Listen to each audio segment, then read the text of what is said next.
নমস্কার, সিএন ত্রিপুরায় আপনাদের প্রত্যেককে স্বাগত। আমি ফাল্গুনী। প্রথমেই যে খবরের দিকে নজর রাখবো, ত্রিপুরার স্বাস্থ্যক্ষেত্রে একটি বিশাল সুখবর। ত্রিপুরার আমবাসায় তৈরি হতে চলেছে মেডিকেল কলেজ। বেসরকারি উদ্যোগে নবনির্মিত তৈরি হওয়া এই মেগা প্রকল্পে ইতিমধ্যেই সরকারের সবুজ সংকেত মিলেছে। মুখ্যমন্ত্রী অধ্যাপক ডক্টর মানিক সাহা এই নবনির্মিত মেডিকেল কলেজের উদ্বোধনী অনুষ্ঠানে এসে এই ঘোষণাই করেন। ত্রিপুরা স্বাস্থ্য পরিষেবায় যুক্ত হলো আরও একটি বেসরকারি মাল্টি স্পেশালিটি হসপিটাল। শুক্রবার আমতলীর বাগমারা কুড়িপুকুর এলাকায় টাইমস হাসপাতালের দ্বারোদ্ঘাটন করেন মুখ্যমন্ত্রী ডক্টর মানিক সাহা। এই উদ্বোধনী অনুষ্ঠানে উপস্থিত ছিলেন রাজ্যের স্বাস্থ্য সচিব কিরণ গিত্তে সহ সংশ্লিষ্ট হাসপাতালের উচ্চপদস্থ আধিকারিকরা। এদিন প্রদীপ প্রজ্বলন করে হাসপাতালের সূচনা করেন মুখ্যমন্ত্রী। তিনি তার বক্তব্যে বলেন, বর্তমানে রাজ্যের স্বাস্থ্য পরিকাঠামো উন্নয়নের কাজ অত্যন্ত দ্রুত গতিতে এগোচ্ছে। মুখ্যমন্ত্রী এই দিন জানান, এক বেসরকারি ব্যাংকও 50টি আসনের মেডিকেল কলেজ গড়ে তোলার জন্য আগ্রহ প্রকাশ করেছে। এর পাশাপাশি তিনি জানান, রাজ্যে আয়োজিত বিজনেস কনক্লেভে আসা দুটি সংস্থাও 59 জেলা এবং সাবরুমে আরও 2টি মেডিকেল কলেজ স্থাপনের ইচ্ছা প্রকাশ করেছে। ত্রিপুরা একমাত্র রাজ্য যেখানে সমস্ত মানুষ A to Z মানুষ এই স্বাস্থ্য যে আমাদের ইন্স্যুরেন্স প্রধানমন্ত্রীর জন আরোগ্য যোজনা ছিল, বাকি লোক যারা আছেন সাপোজ 7 লাখ ফ্যামিলি রয়েছে ত্রিপুরাতে, তাদেরকে আমরা মুখ্যমন্ত্রী জন আরোগ্য যোজনা, যেখানে মানে সারা ত্রিপুরার মানুষ তার মধ্যে এই যোজনার মধ্যে আসাতে আজকে ত্রিপুরা অন্যান্য কোনো রাজ্যে হয় ক্যাপিং আছে। অনুষ্ঠানে বক্তব্য রাখতে গিয়ে এই দিন রাজ্যের চিকিৎসকদের ভূয়সী প্রশংসা করেন মুখ্যমন্ত্রী। তিনি বলেন, ঈশ্বরের পরেই মানুষের জীবনে চিকিৎসকদের স্থান। সম্প্রতি বন্যা পরিস্থিতি ও কোভিড মহামারীর সংকটকালে রাজ্যের চিকিৎসকেরা যেভাবে নিজেদের নিয়োজিত করেছিলেন তা সত্যি প্রশংসনীয়। অনুষ্ঠানের শেষে সাংবাদিকদের মুখোমুখি হয়ে মুখ্যমন্ত্রী স্পষ্ট জানান, এজিএমসি চিকিৎসকদের প্রাইভেট প্র্যাকটিস বন্ধের সিদ্ধান্ত নিয়ে কোনো জটিলতা নেই। চিকিৎসকরা সরকারের কাছে কিছু দাবি দাওয়া পেশ করেছেন এবং সেই দাবি দাওয়াগুলো পূরণের ব্যাপারে সরকার প্রতিশ্রুতিবদ্ধ। ত্রিপুরা থেকে দেবাশিস বসুর রিপোর্ট, সিএন ত্রিপুরা। 13 জুলাই থেকে শুরু হচ্ছে রাজ্য জয়েন্টের কাউন্সেলিং এর জন্য চয়েস ফিলিং। সম্ভবত আগামী সপ্তাহের শেষের দিকে শুরু হবে অনলাইনে কাউন্সেলিং প্রক্রিয়া।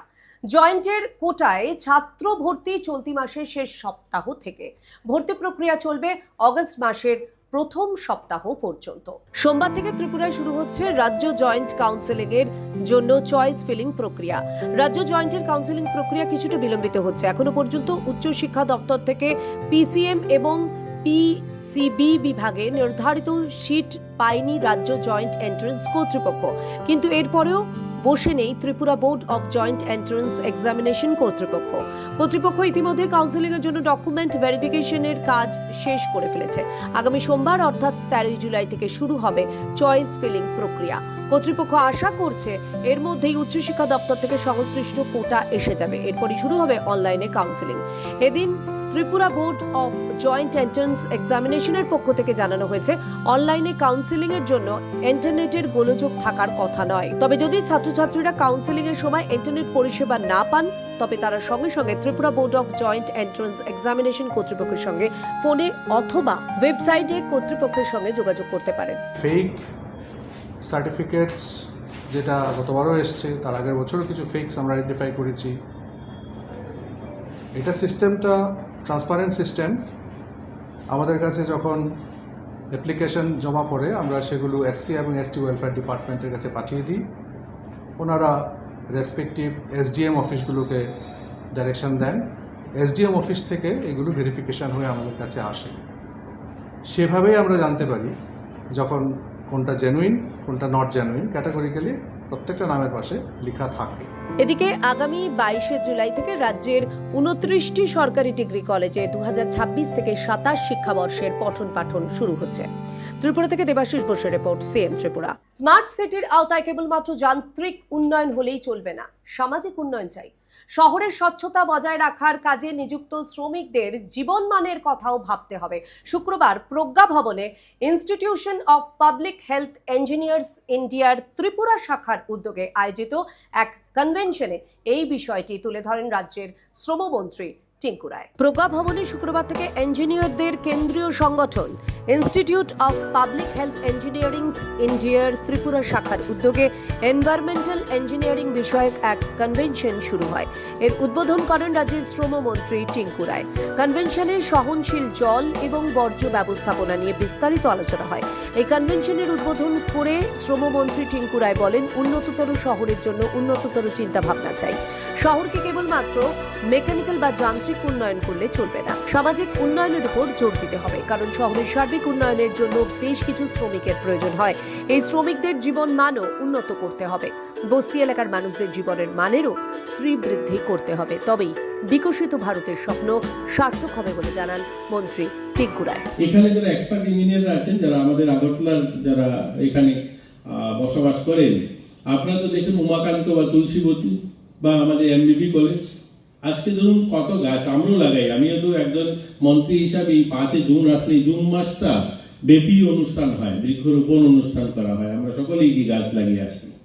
তো আমরা একজন গাছ লাগাই, এই অনুষ্ঠানে সামিল হই। প্রত্যেক বছর 5, 7, 10টা গাছ লাগিয়ে যদি থাকি আমরা এই সমস্ত অর্গানাইজেশনের সামনে, তাহলে ঘর কোথায় হবে, খেলা মাঠ কোথায়, কিছু থাকার কথা ছিল না, কিন্তু গাছ কোথায়, গাছ। অনুষ্ঠানে বক্তব্য রাখেন DWBS দপ্তরের সচিব Abhishek Singh. Institute of public health engineers ইন্ডিয়ার রাজ্য শাখার পক্ষে বক্তব্য রাখেন ইঞ্জিনিয়ার অরুণাভ মজুমদার। অনুষ্ঠানে বক্তব্য রাখেন DWS দপ্তরের সচিব Abhishek Singh. Institute of public health engineers ইন্ডিয়ার রাজ্য শাখার পক্ষে বক্তব্য রাখেন ইঞ্জিনিয়ার অরুণাভ মজুমদার। ত্রিপুরা থেকে দেবাশিস ঘোষের রিপোর্ট, সিএন ত্রিপুরা। মানবিক প্রশাসনের বার্তা দিল এমপ্লয়িজ রিক্রিয়েশন ক্লাব। ফাইল আর কলমের গণ্ডি ছাড়িয়ে এবার সমাজের পাশে প্রশাসন। দক্ষিণ জেলার এমপ্লয়িজ রিক্রিয়েশন ক্লাবের বার্তা, বিনোদন নয়, সামাজিক দায়বদ্ধতাই আমাদের ধর্ম। শুক্রবার সাংবাদিক সম্মেলনে 3 বড় কর্মসূচির ঘোষণা দিল ক্লাব। চিকিৎসা থেকে রক্তদান, মানবিকতার নতুন মন্ত্রে দীক্ষিত দক্ষিণ জেলা প্রশাসন।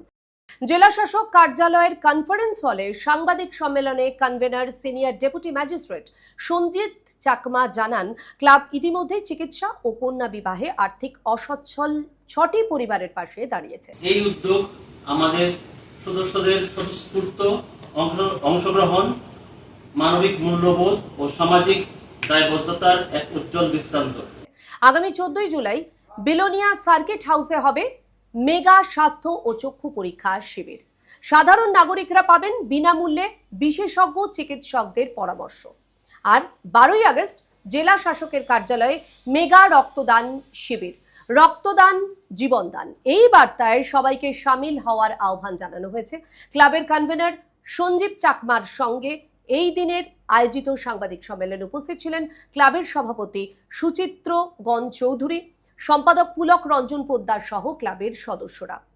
মানবতার সেবায় প্রশাসনের এই উদ্যোগ সফল হোক, অপেক্ষা এখন 14ই জুলাই আর 12ই আগস্টের।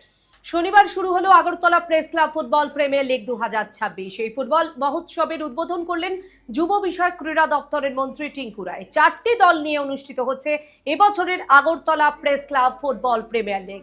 বিপুল উদ্দীপনার মধ্যে দিয়ে রাজ্য জুড়ে শুরু হলো Agartala press club football premier league 2026। শনিবার এই জমকালো ফুটবল মহোৎসবের আনুষ্ঠানিক উদ্বোধন করেন রাজ্যের যুব বিষয়ক ও ক্রীড়া দপ্তর মন্ত্রী টিঙ্কু রায়। উদ্বোধনী অনুষ্ঠানে প্রধান অতিথি হিসেবে বক্তব্য রাখতে গিয়ে তিনি মাঠমুখী ত্রিপুরা ও নেশামুক্ত সমাজ গঠনে খেলাধুলার ভূমিকার কথা তুলে ধরেন। পাশাপাশি ক্রীড়া ক্ষেত্রে রাজ্যের পরিকাঠামোগত উন্নয়ন এবং আগামী দিনে আরও বেশি সিনথেটিক ফুটবল গ্রাউন্ড তৈরির সরকারি পরিকল্পনার কথা ঘোষণা করেন মন্ত্রী। আমরা আগরতলাতে যে মাঠগুলো হয়েছে খেলাধুলার জন্য, তার মধ্যে অন্যতম একটা মাঠ যেখানে উমাকান্ত মাঠ। বাকি মাঠগুলো আপনারা যারা সাংবাদিকতা করেন, আপনারা যারা আছেন বরিষ্ঠ নাগরিক এবং এই আগরতলার শুভচিন্তক, আপনাদের কাছে আমি আবেদন রাখছি যে আমাদের 1-2টো জায়গা আছে যেগুলো আপনারা আমাদেরকে যদি সহযোগিতা করেন, এগুলো যদি আমরা পাই, তাহলে এই যে আজকে কাদাযুক্ত মাঠ, সেখান থেকে আমরা বেরিয়ে আসতে পারবো। কারণ কেন্দ্র সরকার আমাদের পুরো দেশের যত খেলোয়াড়রা আছে তাদের জন্য ভালো পরিকাঠামো দেওয়ার জন্য কিন্তু সংকল্পবদ্ধ। এবারের টুর্নামেন্টে মোট 4টি দল অংশ নিয়েছে। উদ্বোধনী মঞ্চে ক্রীড়া মন্ত্রীর পাশাপাশি উপস্থিত ছিলেন আগরতলা প্রেস ক্লাবের সভাপতি প্রণব সরকার, ত্রিপুরা ফুটবল অ্যাসোসিয়েশনের সম্পাদক অমিত চৌধুরী এবং আগরতলা প্রেস ক্লাবের সম্পাদক রমাকান্ত দে।